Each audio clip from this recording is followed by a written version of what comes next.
হেদায়াত পাওয়ার পরে জেনারেল শিক্ষিত যারা আছেন, হেদায়াত পেয়ে যাওয়ার পরে আপনাকে সর্বপ্রথমত যে বিষয়টা যখন আপনার জন্য প্রথম এগিয়ে আসছে সেই বিষয়ে আপনাকে অগ্রাধিকার দিতে হবে জ্ঞানার্জনের জন্য।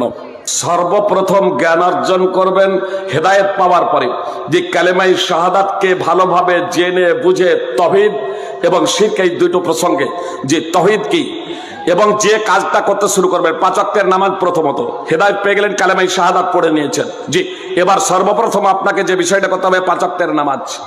যদি সাবালক সাবালিকা হয়ে গেছেন, 5 ওয়াক্তের নামাজ যেহেতু কম্পালসারি, এজন্য 5 ওয়াক্তের নামাজ সম্পর্কে আপনাকে প্রথম জ্ঞান অর্জন করতে হবে। আর 5 ওয়াক্তের নামাজ পড়ার জন্য প্রথম হচ্ছে আপনার ওযু, নামাজের জন্য ওযু শর্ত। তাহলে আপনাকে ওযুটা কিভাবে করতে হবে এটাও শিখে নিতে হবে। এক কথায় হেদায়াত পাওয়ার পরে জেনারেল শিক্ষিত যারা আছেন, হেদায়াত পেয়ে যাওয়ার পরে আপনাকে সর্বপ্রথমত যে বিষয়টা যখন আপনার জন্য প্রথম এগিয়ে আসছে সেই বিষয়ে আপনাকে অগ্রাধিকার দিতে হবে জ্ঞানার্জনের জন্য। জি।